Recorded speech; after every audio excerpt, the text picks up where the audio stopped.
What's up, y'all? It's Zane Donani doing another Tight 10. There was so much information that dropped yesterday. Absolutely insane amounts of information. So today, what I'm going to do is I'm going to break all that stuff down. I wanted to do a show tomorrow instead, but with all the information that we got, it felt wrong to hold you guys one extra day to get all the information out. There was a podcast from Adam Schefter. There was a podcast from The Insiders. There was an interview with Liam Coen. So many different pieces of information that came out. Team websites, all these teams are starting to output information on training camp battles and different things like that. They're looking for that are giving us more insight into what the team is looking for out of their players, and things that we should be watching and paying attention to in training camp. So what I'm going to do is I'm going to break all that stuff down for you guys. Thanks again. Hit the like, subscribe, share. Follow me on Twitter at Donani Zane. Let's get into it. All right. Yesterday there was a video from The Athletic, the beat writer that covers the Carolina Panthers. Basically said, guys, Jonathan Brooks was not running at full speed at OTAs. Um, they say that joint practices are really going to determine how involved he is. Like, is he going to be fully ready? Is he not? Obviously, not going full speed yet. Um, they didn't sign anybody to replace Rico Dowdle, so that really signals like, hey, we feel good about this situation. But at the same time, it's still a a mystery box for all of us. So I'm kind of in the middle on this one where I see the potential. I know that he was a first round talent coming out if he had not been injured, but then I'm also scared that I'm just betting on a profile. It's like this guy hasn't played football in multiple years. What am I doing here? Like what is the upside? Is he just going to split the role with Chuba? I know that Dave Canales has a fetish with Chuba because he's like a team leader. Um, Even when Rico Dowdle was doing well, and then Chuba came back from injury, they started doing kind of like a 1A 1B rotation again. So I'm a little I'm a little skeptical, but I still think that I'm gonna invest like at cost right now. I think on underdog he's going around the pick 100. So that's where my feeling is. I feel like there's other players that go behind him that I'm actually a little bit more interested in at the moment. This is just my like, is it a boat or it could be anything? It could be a boat situation where it's like, hey, you know, people keep talking about Jonathan Brooks as having this like potential pass down role, but there are guys that are already going to project to have a pass down role in Rashad White, who could also win the job. I don't think he will, but he could also win the job. And then Aaron Jones, who people think has the pass down role, he could also win more of a job. I don't think he will, but still, it's one of those situations. And we've at least seen these guys play football. Obviously, they're a little bit more mid at this point in their careers, but it just presents to me a situation that's very similar. Then we got some information that came out of the Panthers website that was talking about kind of Dave Canales, how he wants to be more of a game management person, and they're handing over the keys to Brad Idzik to do play calling duties. I'm not expecting any sort of change. The only way Dave Canales would hand this over, and it says as much in the article, is that basically he would only give it over if the person that was taking it over essentially was just going to do the exact same thing and has all the same blueprints, and it's just like taking away some of the responsibilities from him so that he can focus on other things. The article also mentioned that there's still likely to be a run heavy team. Then we go on to this article from the Athletic. What I was really interested here was, they're talking about the Bears tight end coach being an up and coming coach. They talked about how critical the tight end position is to the offense, and it's just interesting to note like that's something that Ben Johnson also talks about, is that the tight end position might be like the second most important role within the offense after quarterback. It seems like all of the top play callers kind of have that same thought process. So I just thought that was interesting to share because we're going to probably see a lot more teams lean into the tight ends, but it all also depends on deployment. Like, are you using them in creative ways? Are you putting multiple on the field, making it look like a run and then doing a pass play? Like what strategy are you deploying? And that changes kind of like what ends up happening, right? All right, then we had some information on RJ Harvey, and I've seen people kind of take this both ways. So there's okay, it sounds like Jonah Coleman is the J.K. Dobbins handcuff, which is very similar to all the reports that I read, even from an athletic article today, which I didn't even post because it just felt like it was repetitive. But basically, RJ Harvey seems to have his own role in this offense, pass catching, and then some outside the tackles, rush opportunities, and then probably goal line because they talk about how he was really good in the goal line situations last year in short yardage. So if you think about that, like he's getting all the high value touches, right? But that means his upside might be limited because he's not getting the between the 20s work. Um, I don't know. It's really tough because you can talk me in either direction that we're just kind of hinging our thoughts that, hey, maybe Jonah Coleman steals some of his work. Maybe Jonah Coleman takes some of J.K. Dobbins' work. And we see this with rookies where they don't actually end up in that kind of role because there's a lot to learn about an offense. There's so many nuances that happen in an offense. You got to learn pass protection. Even guys that were billed as good pass protectors in college don't come into the NFL and are immediately good at pass protection. So I think there's some fragility to Jonah Coleman still, even though the reports are that he's kind of that insurance play. We've seen RJ Harvey take on a big load. That's hard to do in the NFL. He's starting to drop so much that I think his cost is starting to be palatable for me, especially if he goes like right. He's basically going right next to J.K. Dobbins in some drafts. I literally just took him in one. I think we might be really overthinking that situation right now. Sam Laporta is going to be available for training camp. He's going to be full go at the start. No worries on him coming back from the back injury. And this was interesting.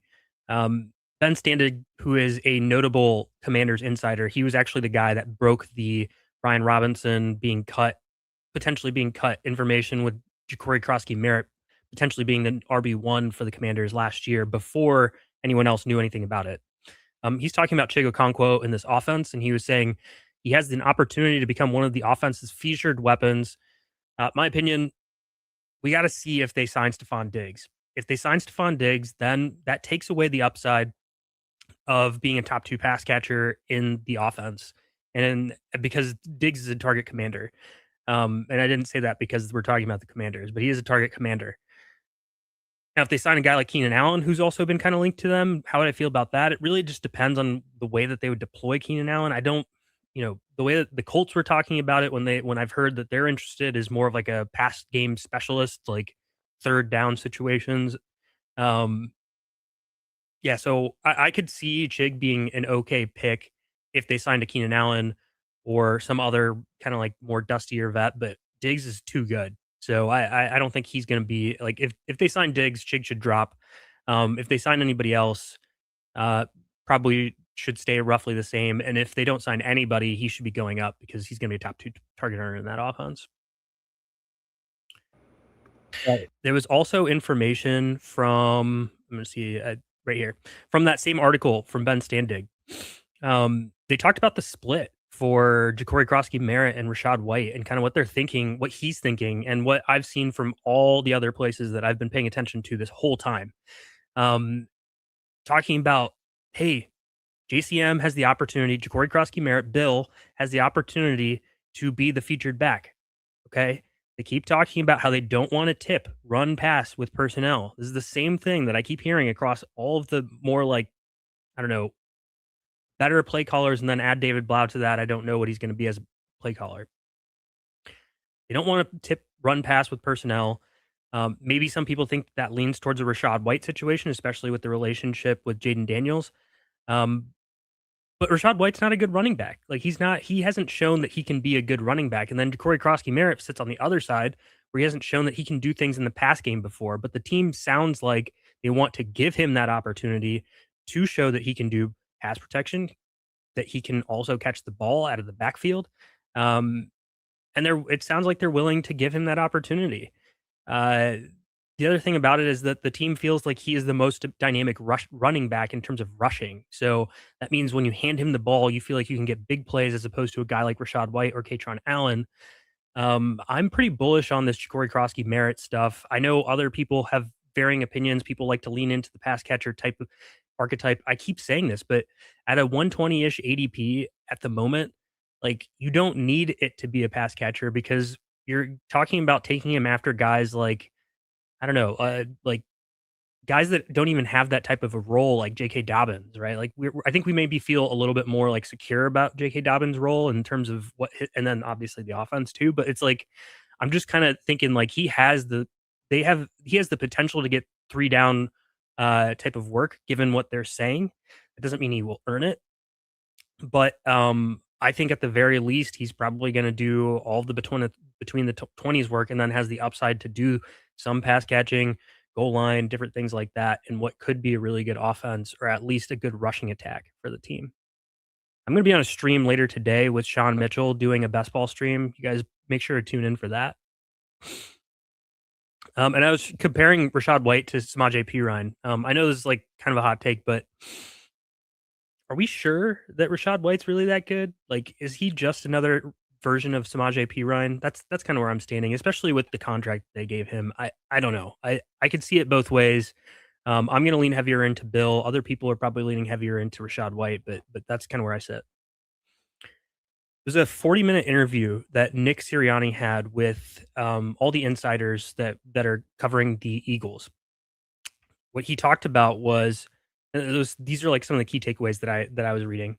Basically, he talked about, hey, he really loves Keenan Allen in general. That doesn't mean they want to sign Keenan Allen, but he talked about Keenan Allen at length.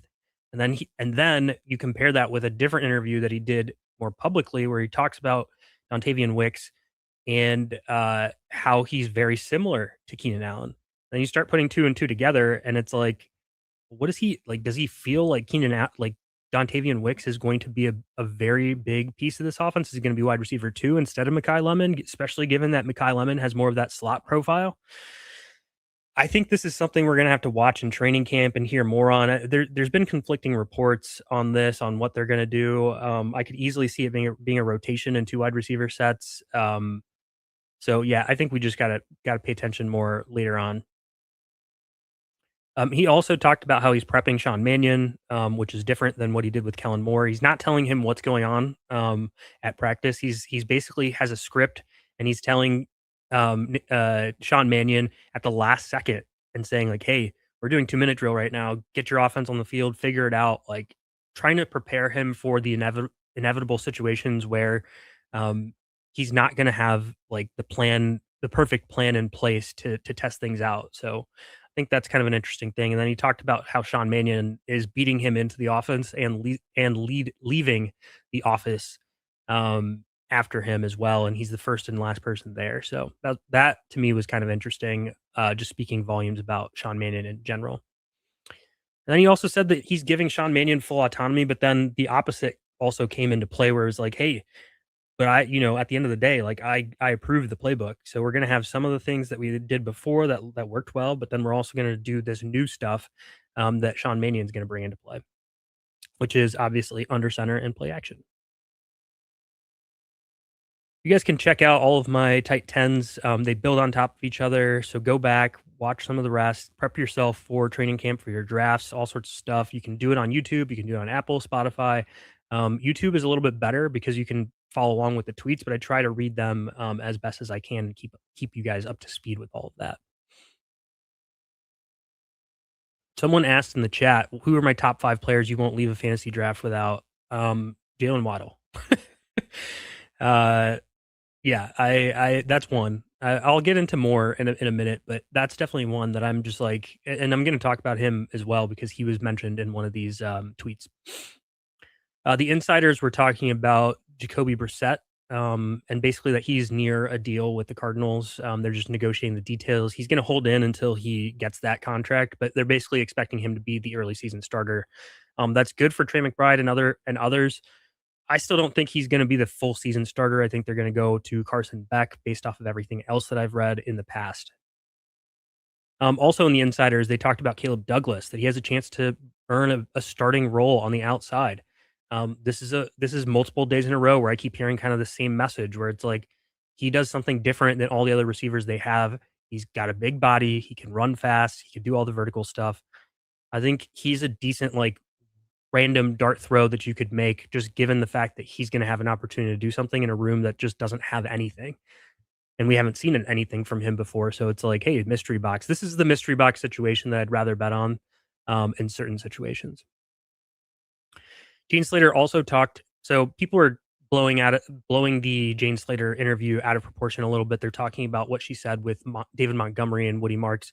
I didn't report that because it didn't seem consistent with all the other things that I've read, and what the coaches have literally said about David Montgomery being a three down guy. So I'm trying to filter the news for you guys a little bit too and make sure like I'm not just putting things out there that every single person is saying. I'm trying to make sure that there's like some consistency. Anyway, she talked about CJ Stroud and she said, hey, he dealt with shoulder soreness last offseason, didn't have a chance to work through things. And then he's doing things different this offseason. He's putting in the work. People are noticing that he's practiced with Jaden Higgins and Jalen Noel. I do think that that kind of stuff somewhat matters, that he's putting time in with a guy like Jaden Higgins and Jalen Noel, two guys that are expected to take bigger roles in this offense this season. And then they also mentioned, having a better offensive line and run game helps. I could see a situation. I'm not a huge CJ Stroud guy, but I can see a situation where he has like a much better season than he has in the past, just given like these weapons getting better, plus the offensive line being a little bit better. Even though it's still not great, it's a little bit better. For the Bills, I'm not really expecting much to change in terms of the offense. I keep hearing that this offense is going to look roughly the same year over year, so that's a good one. Awesome. The next one was, staying on the Bills topic. Basically, Skylar Bell's in a position battle with Josh Palmer and Keon Coleman. We're not going to find out more on that until training camp happens and we hear more about how Skylar Bell looks, who's rotating in with the ones. We may see them all rotate in with the ones anyway. It would be notable if one didn't rotate in with the ones. Keon Coleman, game day inactive at times last year. Not a great separator, more of like a big bodied receiver. I think that this is going to be between Skylar Bell and Josh Palmer. Okay, so then we got some additional information on Jonathan Brooks. I talked about him earlier in the show, but basically the insiders are saying, hey, he needs to prove it in pads and stay healthy. But if he does, he could form a 1-2 punch with Chuba Hubbard. He's going at a price right now where we're basically already saying he is in that 1-2 punch, and that's the only problem that I have with it. Obviously, he could win a role, and that's why he's going a little bit higher. Also, Chuba was a little bit more, not great last year. Some of it could be attributed to injuries. I do think he has the trust of the coaching staff, so that makes it a little bit tougher to supplant a guy. Um, I like Kenny Gainwell, who goes right after him, basically. I like Corey Krosky-Mary. I like Jordan Mason. Like, I don't know. And so that's why I'm struggling with Jonathan Brooks. And it just depends on how I've built my running back room. If I'm already three deep at the position, like adding Jonathan Brooks sounds great. If I'm too deep at the position, adding Jonathan Brooks is very scary to me because I probably need one extra like depth piece. Or if I can do Jonathan Brooks and then add a Corey Krosky-Merritt, maybe I'll feel a little bit better. But yeah, that's kind of where I lean with him right now. Okay, we talked about Ted Rowe McMillan yesterday, because we talked about how the team website essentially said, "Hey, he's going to play this like power slot role. They might move him around a little bit more." And then we get the same thing coming out of the NFL insiders, where they talk about, and this is a podcast transcript. Everyone keeps commenting and saying like, "Hey, you can't spell." I'm like, no, this isn't me spelling. This is a podcast transcript. But people keep talking about how he's going to be this power slot role. Yeah. Keep an eye on Ted Rowe McMillan playing more in the slot this year. Again, that is huge for a guy like Ted Rowe McMillan because what ends up happening, he typically played an X receiver role. When you're in an X receiver role, that means you're usually on the line of scrimmage, you're getting press coverage. What happens for Tet in the slot is that he is off the line of scrimmage. So he is not going to see that press coverage. Getting free releases helps receivers all the time. It's not as impactful for a Z receiver because sometimes the Z is lining up on the same side as the tight end, and the tight end is typically on the line of scrimmage. But in this situation, it will definitely help him. He'll get more free releases. He'll get easy looks. I think this could be huge for him. I'm still not necessarily betting huge on Tet McMillan this season. I'm a little bit worried about the previous foot injury that he had at training camp, which everyone said is not a big deal. And I'm just like keeping my eye on that, or sorry, at OTAs.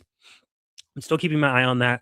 And then on top of that, I just think this pass offense has a low ceiling. Like what are we getting? Are we getting a 3,600-yard pass offense? Has there ever been a player that's gotten 1,500 yards when a quarterback is thrown for 3,600 yards? The answer is no.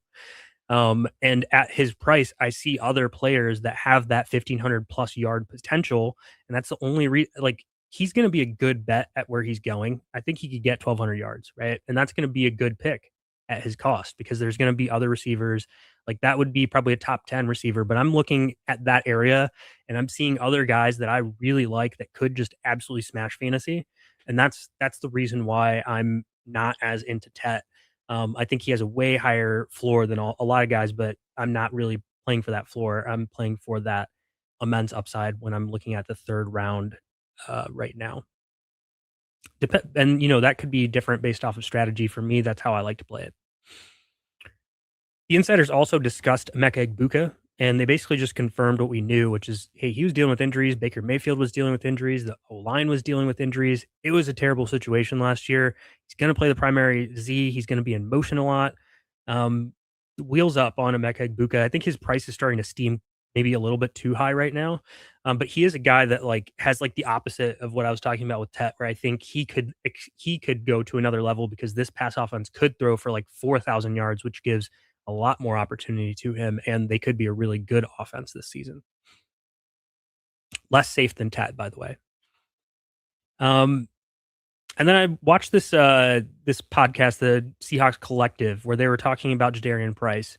And they talked about, obviously as a running back, he's going to get opportunities. No one's saying he's not going to get an opportunity there. I did think it was interesting that they once again mentioned that he could be a kick returner. Typically, your full time running back doesn't take on those duties, but we've been burned by that like note before, where hey, people were scared that Kyron Williams was going to do kick return or punt return, and it turned out to be just smoke. So, but that is one thing that they really like about him. They like that he was a good kick returner in college.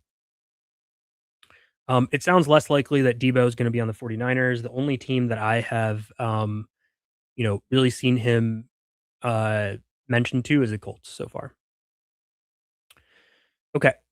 These were two insiders for the 49ers. I'm gonna butcher the name. It's Tim Kamakawi, I think, and then, man, I'm missing the other one, but I know it was Matt Burrows, that was on this podcast. So those are two, like, very plugged in 49ers, Bay Area types of guys, and they were talking about and speculating that Jordan James is that RB2 that he'll spell CMC. um, they want a running back that can contribute in the run game and pass game. That was one of the reasons why they moved on from Brian Robinson, also Jordan Mason in the past. And when they put in a different running back, they don't want to tip their hand. Very similar to what I just said about the Commanders. And so now you're starting to see that like theme come up for teams where it's like, hey, if we can be multiple, if people don't know what we're doing, we add that element of surprise. And they feel these insiders felt that Jordan James gives them that better opportunity than Kalen Black. Kalen Black didn't have many receptions in college. I talked about him a little bit yesterday on this show too, that kind of the opposite effect. And it's also tough for rookies in pass protection, like I said earlier. So this is kind of a situation where I'm starting to lean Jordan James as well. Whenever I'm drafting, I'm going to take shots on him in the 18th round right now in best ball drafts. I also think he's a good pick in redraft because you get that ability to just drop him if he's not worth anything. The expectation for George Kittle is that he starts on training camp pup per the 49ers insiders. Yeah, that's going to happen. We should just be prepared for it. That we're going to see a note that George Kittle is on the pup. Everyone's going to freak out. His value will drop. People will start. He's going at like 113. I actually just took him because it was a Jalen Hurts a game stack situation where it was. I got that week 17 with George Kittle and the Eagles playing against the Eagles, but I do think he's live for week 2. Everything that we've heard is that he's ahead of schedule. This is not a situation that's the same as other Achilles injuries. It's higher up on the leg. I think he's going to be fine for week 2. He's ahead of schedule. I'm personally like investing. I want to triple down, double down in this situation because I think that when you get a George Kittle, it allows you to unlock the rest of your team. You can basically have like a full amazing squad and then add a George Kittle and then still add other tight ends that are undervalued, like talked about earlier. If the Commanders don't sign a guy like Chig Okonkwo, or don't sign a guy like Stephon Diggs, Chig could be a good pick.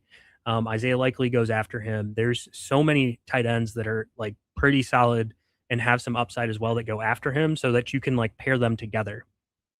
And then if you're in a redraft league, I mean, just go out and uh, get his backup, Jake Tunges. I need to figure out how to say that name, but yeah, that's another guy that I would just tack onto my team and play him until George Kittle's ready. Okay, Liam Coen did a long interview with Peter Schrager. You guys may have seen Coach Peak Index, Greg Branos. Shout out to him, awesome dude. Haven't really spent time talking to him much, but I've DM'd a little bit with him, just kind of like passing notes along in the background, and also just like thanking him for what he does. Yeah, so I listened to the whole interview. He was talking about Brian Thomas. He talked about Parker Washington. He talked about Bashal Tutin. Brian Thomas, he was just kind of saying like, we used condensed splits, and he's an outside receiver. So for outside receivers, it's a little bit tougher when you're doing condensed splits because you're not used to playing as close to the offensive line. You have different room and space to operate in, and it just, it's a different mentality to play from there. And then he talked about how the Jacoby Myers edition allowed BTJ to do what he does best. Now, what do you think BTJ does best? Again, vertical receiver, deep threat. That is what this continually points to. They put him in a role after they got Jacoby Myers, and that role is exactly what he did last year, which was he started pushing deeper. It's hard to be successful in that role. He can definitely do it. He has to thread a needle. I talked about it yesterday. He has to thread a needle. That is very tough to do. He can still pay off at ADP. He could get 800 yards and 8 touchdowns and pay off at ADP. That would be great. I just don't think that we're going to see a smash season. The only smash season example is Brandon Ayuk. And yeah, he has good talent. So, but I'm a little bit concerned because I think the pass catching options that they have in the offense are just too good underneath. And speaking of which, Liam Coen also talked about Parker Washington. Okay, when he talked about Parker Washington, he said, "Hey, this guy is the first guy in the building. Comes here at 5 a.m. He focuses on physical and mental prep. He's also the last person to leave the building." I didn't tweet that, I guess. He's a reliable middle of the field option for Trevor Lawrence. Got a good chemistry with Trevor Lawrence. He's talked about that in the past about him and Trevor Lawrence. He's a natural run after the catch, something that can't be taught. He's built like a running back. These are just different ways of talking about a player. It sounds very similar to like Amon-Ra St. Brown, right? Where it's like, okay, I can pitch and catch, easy stuff, like over and over again. I'm pretty bullish on Parker Washington. I'm not trying to read too much into exactly what he said. I want to see the other side of it. But everything that keeps coming out of Liam Cohen's mouth is like, this guy's good. We're going to use him. He also talked about Travis Hunter. He said, hey, this guy's ready to go for training camp. So we're going to see him practice at the beginning of training camp. He sat out at OTAs. I was the one that pointed out in all of the clips at OTAs, he was practicing with receivers more than he was anywhere else. But he is going to play both ways. And that's why they took him. That's what he said. He said the percentage he plays both ways is fluid. So they don't have an actual plan in place right now. I think they're going to lean heavier on him being a cornerback, but we don't know. There's a lot of ambiguity. I'd be surprised if he was a full-time receiver, but you never know. Okay, and then the other thing that Liam Coen mentioned, and yeah, sure, I quote tweeted myself or whatever, but the other thing that Liam Coen mentioned was he was talking about Bashal Tutin. He said, hey, I expect this guy to have a big year for us. He also said, he's super fast. He's great at yards after contact. I just want him to be him. Again, saying like, hey, we want this guy to be himself. What he is an explosive back. He talked about how he did a really good job in ball security, but with ball security, he was thinking about it a little bit too much, holding on so tight that maybe he was a little bit tight with the hips and not able to have the explosiveness. So he kind of talked about him being him. And then he said, hey, he's also really good at finding the end zone. Okay, people are worried that Chris Rodriguez is going to take his goal line job. He did a great job. His success rate on goal line carries last year was really high. And then he also says, hey, he had a good spring and there was a rookie learning curve last year. which I even just talked about when I talked about Jordan James, and I've talked about other players in the past, Travion Henderson last year. Um, this is very bullish to me. Again, Chris Rodriguez coming off of a foot surgery, coming into training camp. He should, previous reports that he's going to be fine. He's going to be healthy. He's going to be there for training camp. At the same time, are they going to have to load manage Chris Rodriguez at the beginning of training camp? What does that do? Does that give more reps to Bashal Tutin? It probably does. And when that happens, if Bashal Tutin is as good as we think he could be, if you think has potential to be good, this is the door. It's open. He needs to take advantage of that, and I think he will. Ben Schefter, okay, he had his podcast where it was like, hey, I'm going to go through every single team, talk about every single player. He talked about Jalen Waddle. He said, hey, they view him as a joker. They're going to line him up in different places. They're even going to line him up out of the backfield sometimes. Great. That to me signals that they're going to use him in such creative ways. And who cares about the joker in general? The fact that they're going to use him in creative ways means that he's going to get design touches. And that's what I want to see from a guy like Jalen Waddle. What I did not want to hear is, hey, this guy's going to be running deep. He's just going to take the top off the defense.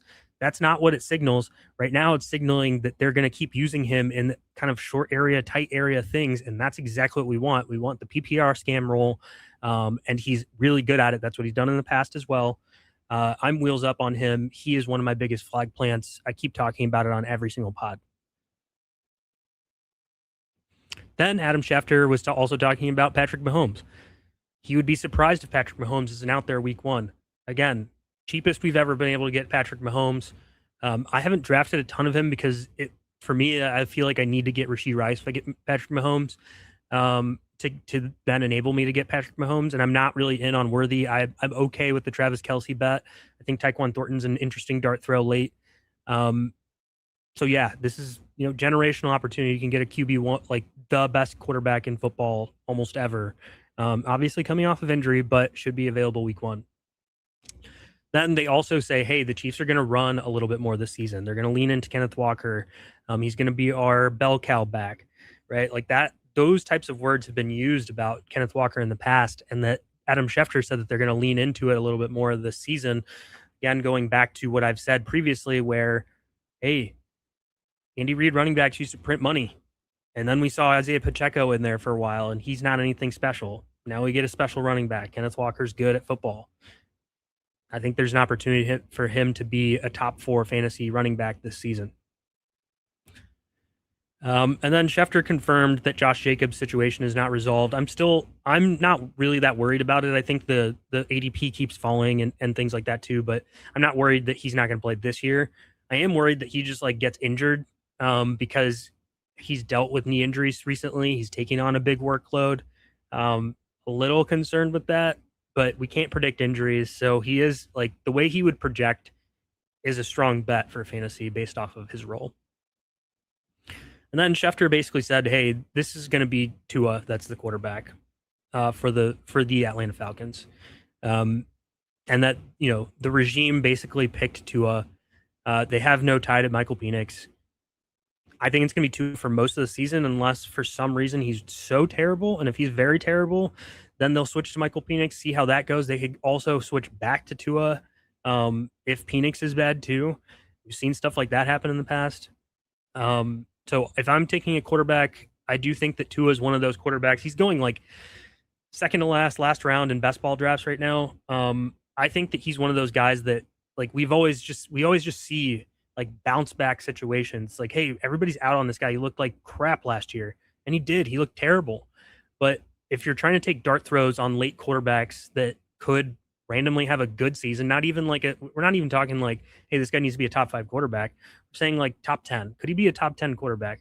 Yeah, sure. Why not? They have Bijan. They have Drake London, who is a really good receiver. And then they have Kyle Pitts, who I think is still underrated in terms of talent. And then you never know if Zachariah Branch ends up being a good player too. I think you could do worse than taking Tua at the end of drafts. George Kittle, again, said George Kittle himself believes he'll be back by week 1, but the 49ers could be cautious. And then my caveat to this is, when was the last time we saw Shanahan be cautious? Doesn't he just ram these guys into the ground? Kittle, CMC. I think if Kittle is ready to play, and he thinks he's ready to play, he's going to go out there and he's going to play.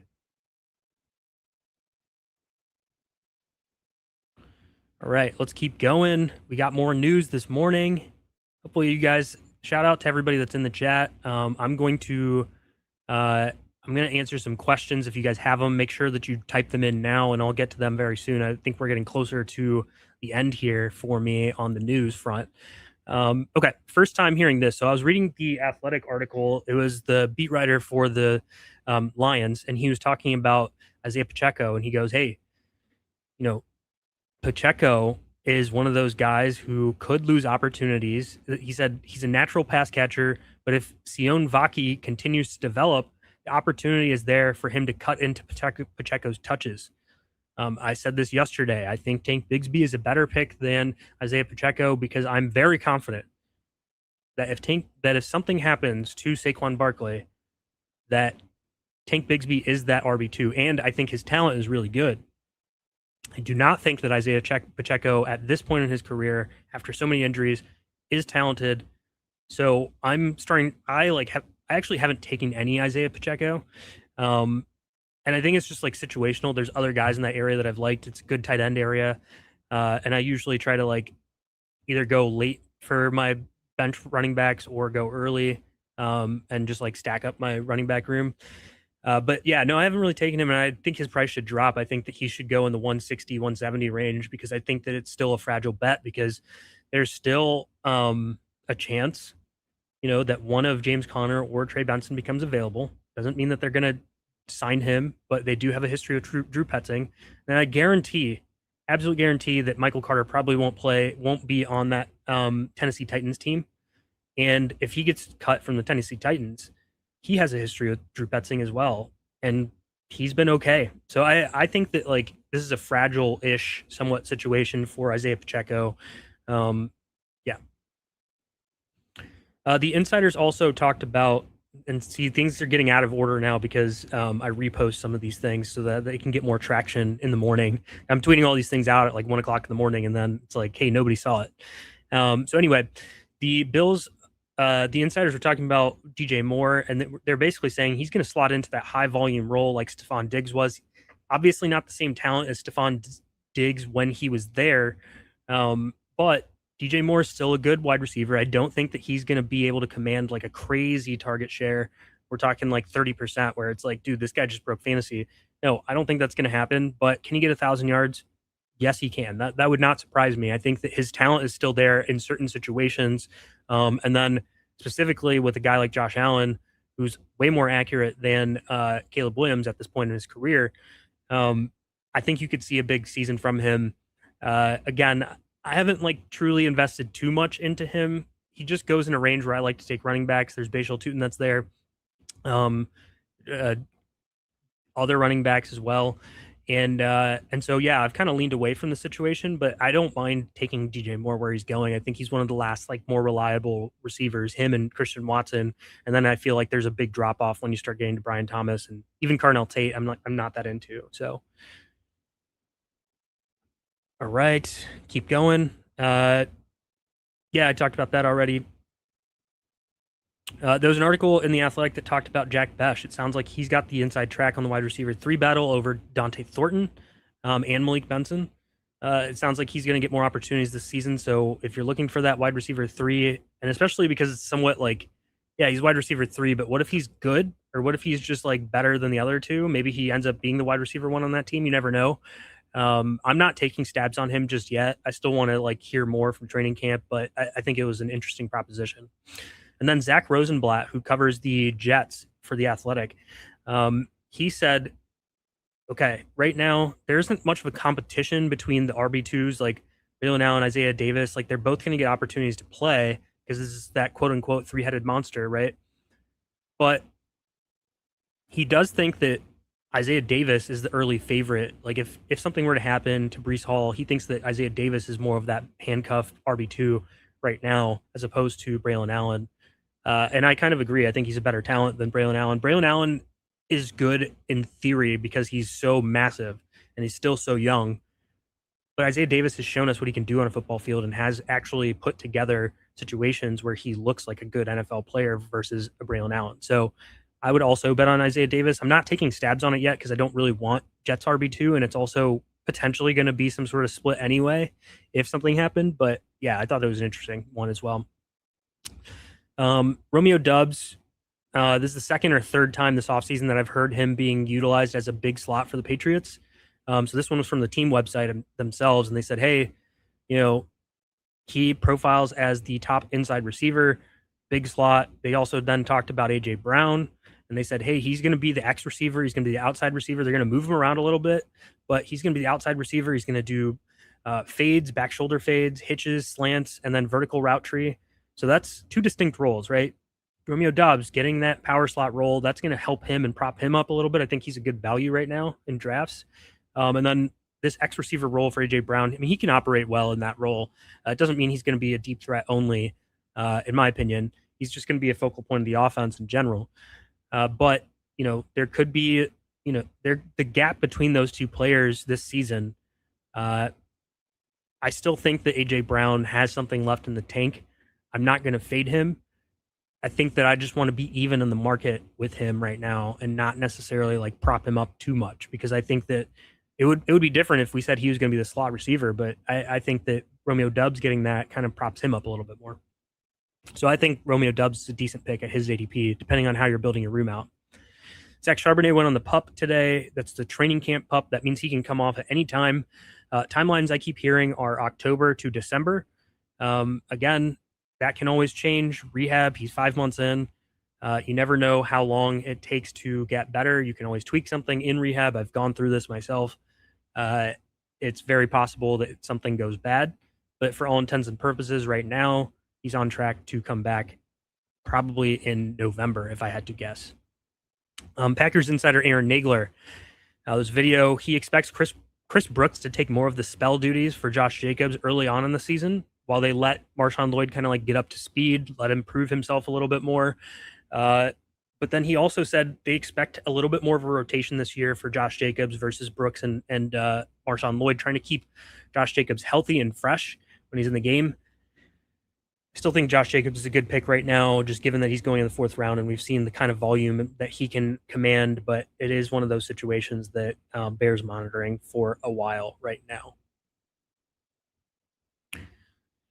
Moving on, we've got Alvin Kamara. It sounds like he's going to have a role in this offense, and it's just about how big that role is. And they keep talking about like, hey, complimentary, and even Kamara says he's going to be complimentary. So it's like, should we believe that? I mean, of course he's going to maybe say that, but at the same time, don't you think he got some assurances when he took that contract? I think that he may play the pass down role, and that could just take away from ETN, whatever you want to call him. So it's just something to pay attention to as we kind of hear more information. Got some information on the Bucs offense. They want to do more man gap and duo concepts while implementing some more wide zone. Wide zone is, you know, kind of that outside the tackles type of running plays. Usually leads to bigger runs. And then they also want to do more 12 personnel. 12 personnel would then prop up Godwin and Egbuka if Godwin's going to play on the outside. I don't know in that situation. We'll see. But they did say in the article that Godwin and Egbuka are the clear top 2, and they're going to use them on pre-snap motion and during snap motion, and that Godwin is fully healthy. This was fully healthy this offseason, so something different for Godwin compared to the previous 2 off seasons, I believe. We heard from the Rams team website, Stu Jackson, who used to be, I don't know, I think he did stuff for the Athletic too, so now he's working for the Rams. A signal that I see here, you know, they talk about it again. They say, hey, they don't need a wide receiver 3. Like they could just go multiple tight ends. They could go 3 tight ends. They could go 2 tight ends, whatever they want to do. And they have tight ends that can slot in as that wide receiver 3. And they didn't mention Terrence Ferguson, but all other articles previously have mentioned him as that wide receiver 3. So again, wheels up on Terrence Ferguson. He's going so late right now. Has the opportunity to be the wide receiver 3 in this offense, maybe even a contingent upside bet. Let's say Devontae Adams gets hurt. Is there some way that Terrence Ferguson ends up the number 2 target in this offense? I think if it happened in the offseason, they'd probably sign somebody. But is there a possibility that could just be Terrence Ferguson? I think that's possible. We'll see. Also, getting some new information here that I think is pertinent, but for the Steelers, and this is maybe something I read in like multiple articles just this week, but I didn't post it because I wasn't sure if it was like had any validity to it. And now I'm starting to see it multiple times. So there's an assumption that the Steelers will run an Aaron Rod. There was an assumption that the Steelers would run an Aaron Rodgers friendly quick game offense, but the initial plan is to do a little bit less of that. These are my words, not this is what the tweet said. The actual article said some other stuff, so I'm just like paraphrasing. Um, so what I read was basically, hey, they want to do the Mike McCarthy Green Bay offense that they had with Aaron Rodgers. So that's much different than this. Hey, like I'm going to get the ball out super quick, dump off, dump off, dump off. They want to work the ball a little bit further down the field this season. I actually think Aaron Rodgers can do it. I think he's just trying to get the ball out to protect himself. He doesn't want to get hit. If they have better protection, maybe he'd be willing to do more. It sounds like they invested a lot on their offensive line, so the protection could be better. It's something to watch. Like I want to see kind of what I hear out of training camp. If I'm hearing, hey, they're doing more intermediate stuff, they're working the ball further down the field. We may not know, and I don't think anyone's investing in Aaron Rodgers in fantasy like in a redraft league right now. But he could be an interesting pickup because I do think that offense added some decent weapons that could help it be interesting for like a bye week situation. Late best ball pick too. I don't mind it. Like I think why not? Like wheels up. I think this offense could be better than people are expecting. Again, late quarterback options. You're just taking flyers on Aaron Rodgers, Geno Smith, Tua Tagovailoa as well. This I think is underrated, and it didn't catch fire on X, but Bucky Irving did a report with a local reporter, and he said that he's going to be healthy and be there at the start of training camp. I had not heard that anywhere else. I had heard. I mean, we saw that he was there at OTAs. He did like a walkthrough type of thing, but we had not heard anything other than that. And so it's interesting to hear because earlier reports from Todd Bowles was, hey, maybe he'll be back sometime in the summer or fall. And now we're saying, hey, he's going to be there at the start of training camp. That's huge for him. I'm still notably in on Kenneth Gainwell, but I'm willing to change my opinion as I get more information. Anything else that was interesting that came up? Yeah, Travis Hunter, there was a video of him hitting 22.6 miles per hour. That matches the quote that Liam Coen actually said, not yesterday, but like earlier in the offseason. So it's interesting like to see the actual video footage of Travis Hunter doing that. All right. I think I can answer some questions. If there's anything in the chat that people want to talk about, I'm happy to answer those questions. I'm going to scroll up to the top to see what there is. Okay, first question. For upside players like Jonathan Brooks, would you frame player value in a best ball mindset or redraft, or try to stay evergreen for all formats? It's a good question. I think he has viability in all formats. I'm not worried about. I'm worried about the injury itself and how he's coming back, and that we're just like observing his ADP versus other players that could produce more value than him that are going behind him. But it's obviously inevitable that he has some sort of talent, and that if he stays healthy, that he'll be involved in the offense because they want him to be involved. They would like for a more dynamic player, someone that can contribute in the pass game at the very least, to be out there. So to me, the big thing for him is health. Now, does he have the opportunity to potentially take on more than just playing like pass downs and some like rushing down spelling work? He obviously does, but he has to prove it as well, and we haven't seen it. So that's the reason why I keep saying like I'm just not sure about this situation. Would I be surprised at the end of the season if we said, hey, this guy was a league winner? No, I wouldn't be surprised. Would I be surprised at the end of the season if we said, hey, this guy just kind of like got injured again, or he crapped out, or he just had a Rashad White type of role where he was playing pass catching duties? No, that also wouldn't surprise me. I think the wide range of outcomes is really what gets me here. And so the way that I like to build my teams is I need him to be my RB4. And so those are the situations where I take him, because I don't want to be in a situation where I need to lean on him, especially early on in the season. I think after the bye week was what other reporters said about him, that he could see more work, which I think is week 4 or 5. So yeah, that's kind of the way that I'm playing that situation. Zane, forgive me for always like and bookmark your tweets. If not, I lost my info in my podcast. Yeah, thank you. Who are my top 5 players that I won't leave a fantasy slash best ball draft without? Whew, that's tough. I've talked ad nauseum about Jalen Waddle. That's one, and I talked about it on the stream already. Another one that I'm very into is George Kittle. I've talked about him ad nauseum. I think you can get it all with George Kittle, meaning you can get running backs, you can get receivers, you can get quarterbacks, and then add George Kittle to that team. Facial Tune's one that I'm like very into, but I understand like the downside too. I'm like trying to trying to not like be too bullish on that situation, but it is one that I'm like very, very interested in. Um, I think James Cook is like at the beginning of drafts, like if you're kind of drafting after CMC, I think he's a really good pick because I think we know his floor, but then we haven't seen what I think his potential upside could be because he could have that pass down role this season. So that's another one that I think is really interesting. From the tight end situation, I'm just gonna hit on like random guys. In a redraft league, I actually think Gadsden's a good pick in a redraft draft league because you could just drop him and it didn't cost you much. So that's another one that I'm like, hey, if he's nothing and I drafted him in round 13, am I going to be mad that I drafted this guy that has a lot of potential in round 13? No. And then similar, like Isaiah Likely, I think is pretty much locked in to be a top 2 target earner now in that offense, and maybe like projections across the industry are like high variance on him, but I think he's a really good pick also. Who else? Patrick Mahomes is one that I think is super underrated, because being at like a pick 90 situation right now, it's Patrick Mahomes. Anytime he plays, he's usually a top quarterback other than last year. And I think that getting simply addition by subtraction, getting rid of Matt Nagy, bringing Eric Bieniemy in there, making this offense a little bit more run game focused actually will help them because they have like a reasonable reason for people to put an extra man in the box if they need it.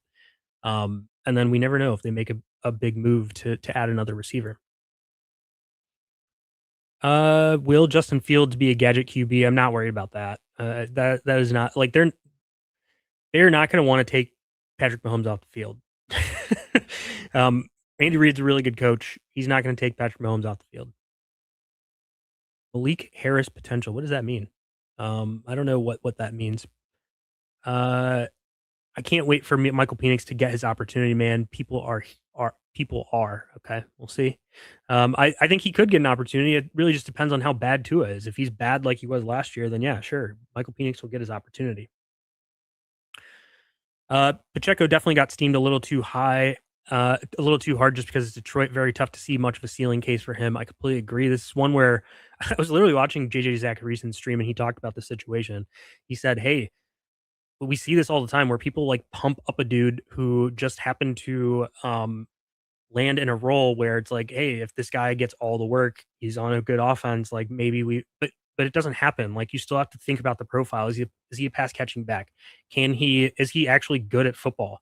I don't think that. So that's the reason why I'm like, yeah, there's an opportunity for them to sign somebody and replace him. There's an opportunity for them for Sion Vaki to just get a little bit more work than anybody projects at the moment.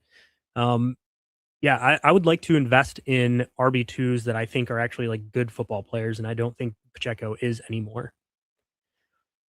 Any news on Marvin Harrison's role, conditioning outlook this season? Look, from a dynasty lens, I think Marvin Harrison's fine. For this season, I could see a situation where Marvin Harrison puts up 1,000 yards. That would be a good payoff at ADP. If he puts up 1,000 yards, that doesn't mean that he's going to win you your league, but he could have a good season. The big issue that I have with taking any of the Cardinals players is that I think that Carson Beck will be the quarterback at the end of the season. So that means when your fantasy playoffs hit, you're going to be in a situation where you're going to be leaning on Carson Beck. And I wrote about this, rookie quarterbacks that are from the round 3 plus, what their average stats are in terms of receiving yards, or sorry, passing yards, passing touchdowns, one pass touchdown per game. So is he the one that gets the pass touchdown? And then on top of that, 190 pass yards per game. So how do you divvy that up? How do you get 190 yards to 3 players between him, McBride, 4 players, Jeremiah Love? it's going to be tough. Like he's just like he won't project well. He'll probably project for like 40 yards and like point 0.3 touchdowns, and you're going to be like, do I start him? Do I not? And I'm going to just tell you no. In week 15, if Carson Beck's quarterback. Am I a bull or bear on Javonte Williams? I thought his film was actually really, really good last year. He looked like he got it back. It's crazy. He doesn't do the pass catching stuff, so and I don't think he will this year either. So that's like the downside for him. But when they get close to the goal line, he was really good at evading tackles last year. They're going to want to give it to him. I think he's going to score a bunch of touchdowns. Could we see like a Jamal Williams ish? Like, hey, he scored 16 touchdowns and had like 1,200 rushing yards. Yeah, like he could produce a top 10 running back season just off of touchdowns. It's kind of a similar bet that you make for guys like Derrick Henry. Now he's not Derrick Henry in terms of talent, um, but he will. I think he's going to score a truckload of touchdowns this season. Someone said they're drafting Jalen Waddle in every single draft. Incredible value. I completely agree. Or sorry, not Jalen Waddle. Wan'Dale Robinson. Wan'Dale Robinson in every single draft. I completely agree. Right now in sleeper, he's going at 140 something. That is like egregious. In best ball, he's going like 115 or so. I'm not looking at ADPs. This is all off the top of my head, just drafting. And yeah, I think that he's very to be the number one receiver in that team this season. As much as I love Carnell Tate, I think he's an awesome talent. I don't love the situation for him. I think that this offensive line is going to have a lot of trouble. I think they're going to play in situations where, playing against a team like Houston twice, where you're going to have to get the ball out quick to do stuff there, and that quick throw is going to be to Wan'Dale Robinson. I think Wan'Dale will probably end up with at least 800 yards if I had to guess if he plays the full season. At least 800, and then he had a 1,000-yard season last year. Obviously, no Malik Neighbors, but I thought he looked different last year in terms of his film. He definitely ran a different route tree. He wasn't just doing really really short stuff where he's just like PPR scamming, Mickey Mouse. If you want to talk about that, he was doing like more real routes where he's running over the middle of the field, doing slants and different things like that. So I'm more into Wan'Dale Robinson because of the way that I think the offense is going to have to be constructed. Would I trade Rome Adune's Hendo plus a 2027 first round pick for Gibbs and Brees? Yes, I would. Heartbeat, no question. If I'm getting Gibbs, I have up like so much for Gibbs. And I also think that Brees is going to be fine. He might not be great. So this is obviously a dynasty trade.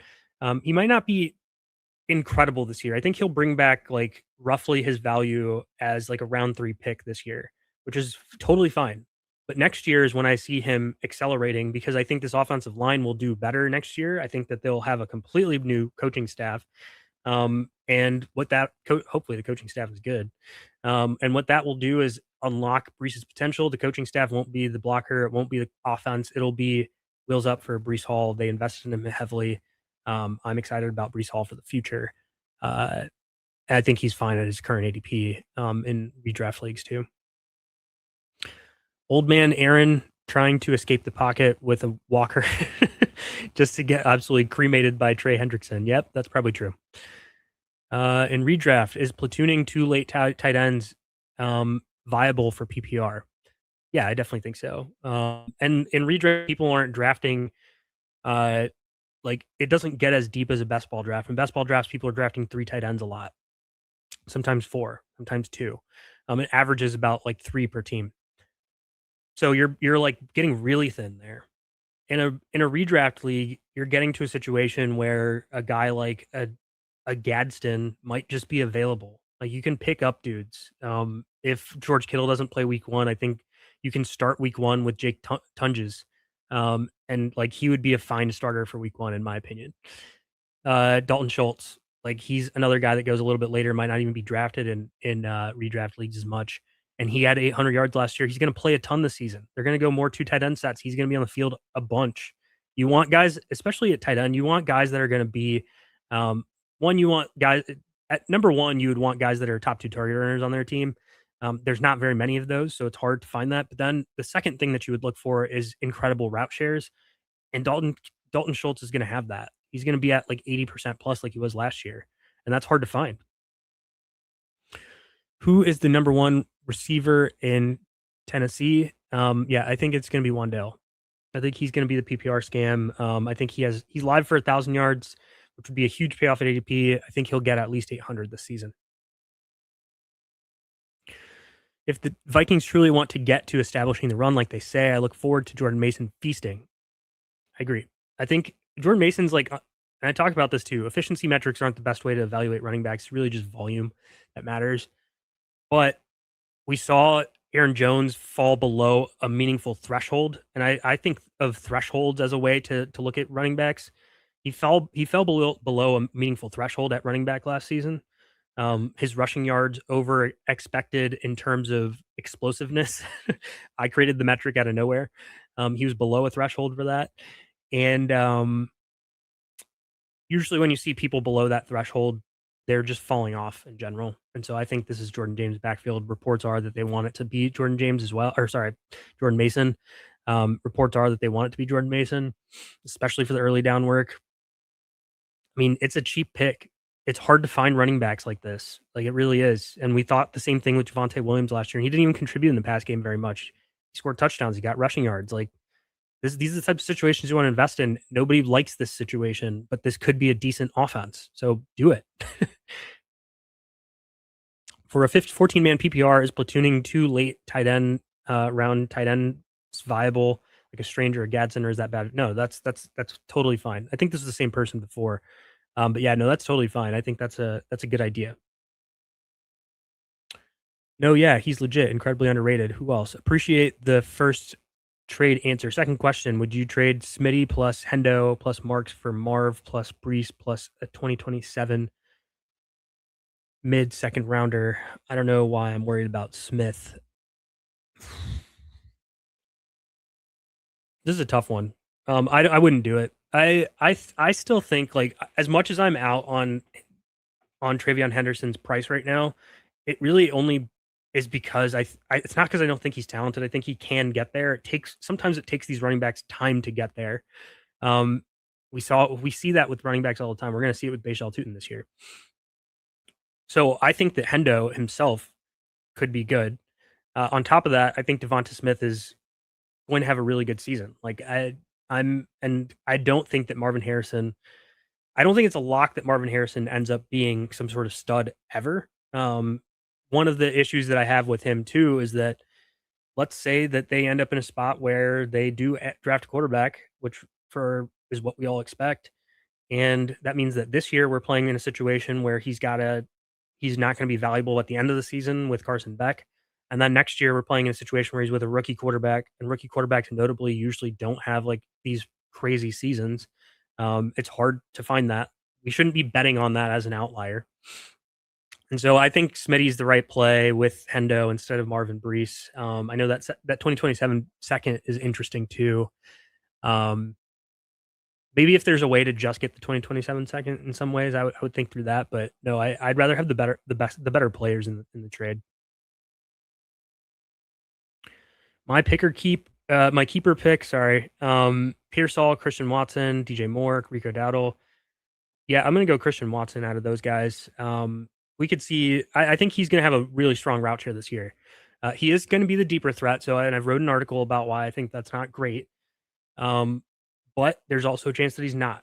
There's also a chance that he's just incredible because we've seen him be incredible sometimes. I'd rather have him. I think he has the stronger potential. I think he's definitely the best receiver in that room right now, and so I would bet on him, especially with the route shares that I think he's going to get this season. I think they're going to pass the ball more too.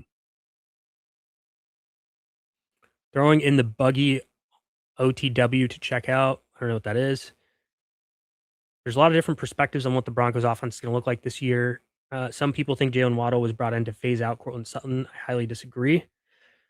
I think they play completely different roles. Sutton has always been an intermediate and deep guy, and Jalen Waddle in his career has always been a short and intermediate guy, which most people think he's a fast receiver, like he should be doing deep work. He is fast, but they don't use him that way. This is the way that people use their best receivers usually.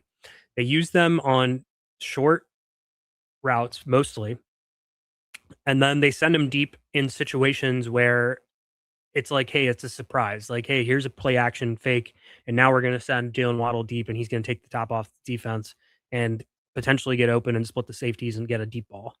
That's the way that they're going to use Jalen Waddle this year. And so I think they just play two different roles. And then, getting to your next part, the next question that you had or comment that you had, some people still think Troy Franklin is wide receiver 3. I think it's Pat Bryant. There's a lot of opinions on what backfield usage is going to look like and who is the RB2. So the wide receiver 3 situation to me is what impacts Courtland Sutton the most, because Pat Bryant is not a vertical receiver. He is more of a short and intermediate receiver. Troy Franklin, more of a vertical receiver. Marvin Mims also can be vertical. He could do some of the short, like gadgety stuff too.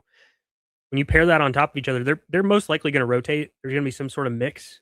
I think that Pat Bryant will be the more dominant wide receiver 3. So meaning like he'll play more than the other guys. And if that happens, that's going to probably push Courtland Sutton to a little bit more of a deeper role. And so that's the impact that I see, is that like I don't want to take Courtland Sutton because I just don't see like the really good upside case. I see like 800 yards, and that's fine, but I'm not like I don't know when to start 800 yards. That's the issue that I have with him. And then I also think at age 31, there's always a chance that he falls off. We didn't see anything that would suggest that last year, but what if Pat Bryant's really good and they just like Pat Bryant, and then they're like, hey, well, let's put Pat Bryant out there instead, or they start rotating that second wide receiver, which we've seen in Sean Payton offenses before. And then the other part of your question, opinions on what the backfield usage is going to look like and who is the RB2. I think that RJ Harvey just has his own role. He is the pass catching back and short yardage back at the moment. He did well in short yardage last year, so it's presumable that he would get that work again. I also don't think there's anything wrong with that. Like, if you're investing, I talked about it earlier, if you're investing in a situation, the most high value touches are the receptions, usually, depending on your league format, if you're in a PPR or half PPR, and touchdowns. And so if he's getting those two things, that's great. That's actually a really good thing. You would want him to forego the between the 20s work. I've been like the biggest RJ Harvey bear, actually. And this is a little bit of a new thought process that I have to it. And then on top of that, the biggest predictive thing for running backs is not efficiency. He was a terrible efficient running back last year. It's volume. And he showed that he could take volume. Efficiency can go up and down all over. So that's the other reason why I think RJ Harvey's actually like falling to a place where I'm like, I think the crappy situation is baked in. We see it so many times where rookie running backs just don't even get opportunities. They just fall by the wayside. I do think that Jonathon will play like a Tyler Beatty type of role, but he's a 4th round rookie, and there's always chances that this guy just doesn't even see the field, and we're just like making something up out of nowhere right now. I do think that J.K. Dobbins will have his like in games where they're winning 15 rushes situations, right? And then what does that leave for RJ Harvey? It leaves 5 rushes or 6 rushes or 7 rushes, and then maybe like 5 targets and then touchdowns, goal line. So we'll see what happens. All right, no more questions from the chat. Appreciate you guys checking it out. This was the Tight 10 by Zane Denani. Follow me on X at Denani Zane. You're obviously on my YouTube if you're watching this, but it's the Cut Up Show. You can follow me on so many different platforms and see my written content right now at fantasypoints.com. Thank you guys for supporting, and see you soon.